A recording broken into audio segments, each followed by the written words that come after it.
Hello दोस्तों, आप सभी का इस यूट्यूब चैनल पर मैं दिल की गहराइयों से आपका इस्तकबाल और खैर मकदम करता हूं। बिहार विभाग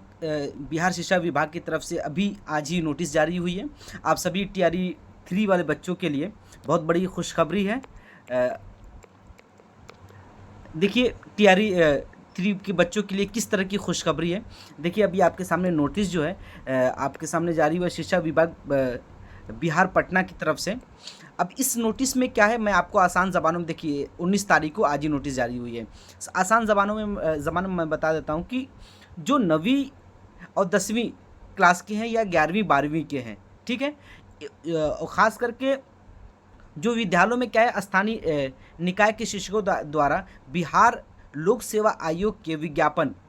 टीआरई 1 में और टीआरई 2 में क्या है वो सिलेक्शन हो गए। मतलब कहना ये चाह रहे हैं कि जो आपके पहले से 9 10th 11 12th में शिक्षक थे, टीचर थे और उनका सिलेक्शन हो गया टीआरई 1 में या टीआरई 2 में, तो जो पहले की जो सीटें थी जो वैकेंट हुई हैं, खाली हुई हैं, उसको क्या करना है कि उसको अब टीआरई 3 में आपको मांगा गया है कि कितनी सीटें खाली हुई ताकि उसको टीआरई 3 में फिलअप किया जा सके। टीआरई 3 की वैकेंसी निकाली जा सके या सीटों की को इंक्रीज किया जा सके, बढ़ाया जा सके और ताकि बच्चों का ज़्यादा से ज़्यादा सिलेक्शन हो जाए। देखिए, एक बात है कि जो पहले से बिहार शिक्षा विभाग के ज़रिए काम कर रहे थे स्कूलों के अंदर, तो उनका सिलेक्शन हो गया टीआरई 1 में या टीआरई 2 में हो गया, या किसी ऐसे टीचर का जो टीआरई 1 में हुआ था वो टीआरई 1 छोड़ के टीआरई 2 में सिलेक्शन ले लिए, या 9 10th में हुआ था उनका और 11 12th में सिलेक्शन हो गया तो वो 11 12th में चले गए, 9 10th को छोड़ दिया उन्होंने। तो ऐसी सीटें जो रिक्त हुई हैं, खाली हुई हैं, उसकी इन्होंने क्या है, बिहार शिक्षा ने मांग की है सभी डिस्ट्रिक्ट से कि आप बताइए कितनी सीटें खाली हुई ताकि उसको हम क्या करें, टीआरई 4 टीआरई 3 की जितनी भी वैकेंसी उसमें इंक्रीजमेंट किया जा सके, उसमें उसको बढ़ाया जा सके और नए जो स्टूडेंट्स हैं उनका फ़ायदा हो सके। तो आप पूरी बात समझ लीजिए बिल्कुल आसान ज़बान में कि जो पहले से बिहार में आपके जॉब कर रहे थे, जिनका सिलेक्शन हो गया टीआरई 1 में या टीआरई 2 में सिलेक्शन हो गया है और जो सीटें वैकेंट रह गई हैं, तो शिक्षा विभाग ने किया है कि डीयू को लेटर जारी किया है, ये नोटिस भेजिए कि 3 दिन के अंदर, देखिए आप नीचे देख लीजिए उसको,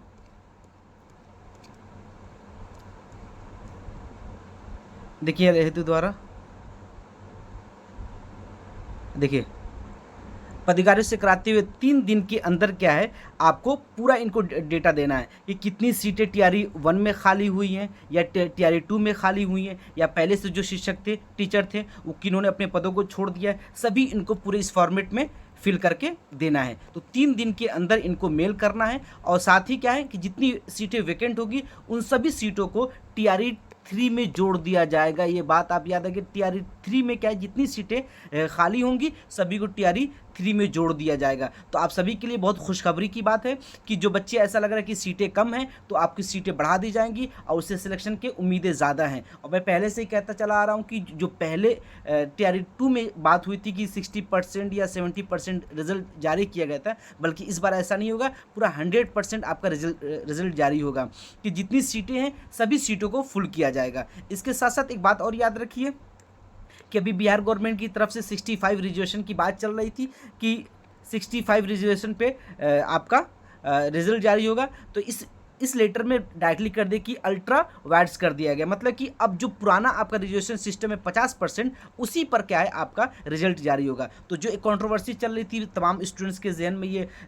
बात थी कि क्या 65 को लेकर रिजल्ट डिले हो सकता है या 50% को पे ही रिजल्ट जारी किया जाएगा। तो यहाँ पे वाज़े तौर पे इन्होंने बता दिया है कि 50% जो पुराना रिजर्वेशन सिस्टम है उसी के तहत क्या टीआरई 3 का रिजल्ट आपका जारी किया जाएगा। ठीक, इतनी सी मालूमात थी, तो मैं आपको एक बार फिर से बता दे रहा हूँ कि टीआरई 1 टीआरई 2 में जो शिक्षक पहले के शिक्षक थे जिन्होंने सिलेक्शन ले लिया और जो सीटें खाली हुई हैं, या टीआरई 1 में किसी का सिलेक्शन हुआ था वो टीआरई 2 में सिलेक्ट हो गए हैं वो अपने स्थान छोड़कर, तो जो जितनी भी सीटें अभी तक वैकेंट है, खाली हैं, सभी को टीआरई 3 में क्या ऐड किया जाएगा। इससे क्या है कि आपके सीटें बढ़ेंगी और सीटें बढ़ने से हर एक स्टूडेंट का फ़ायदा होगा। तो आप खुश रहिए और बहुत जल्दी क्या इस पर काम किया जा रहा है और जो भी इंक्रीजमेंट होगा सीटों का आपको नोटिस के जरिए बता दिया जाएगा। ये तो अभी नोटिस आपकी आई है, ये 9 to 10th की आई है और 11 to 12 की आई है। इसी तरह 1 to 5 और 6 to 8 का भी बहुत जल्दी नोटिस आने वाली है सीटों को खाली के लोग। देखिए अब 6 to 8 में भी बहुत से टीचर पहले काम करते हो, उनका सिलेक्शन 9 to 10th में हो गया या 11 to 12th में हो गया, तो यहाँ पे 6 to 8 में भी सीटें खाली हुई, 1 to 5 में भी सीटें खाली हुई हैं। तो इसके लिए भी अभी क्या है, आपका बिहार शिक्षा आयोग क्या है भेजेगा नोटिस, और इसमें भी जो सीटें खाली होंगी इसको भी फिल करने की बहुत जल्दी कोशिश करेंगे। तो इतनी सी इन्फॉर्मेशन थी जो आप तक पहुंचानी थी। चलिए अगले वीडियो में अगर कोई ऐसी इन्फॉर्मेशन आती है तो मैं आपके सामने पेश होऊंगा। तब तक के लिए बाय, अल्लाह हाफिज़।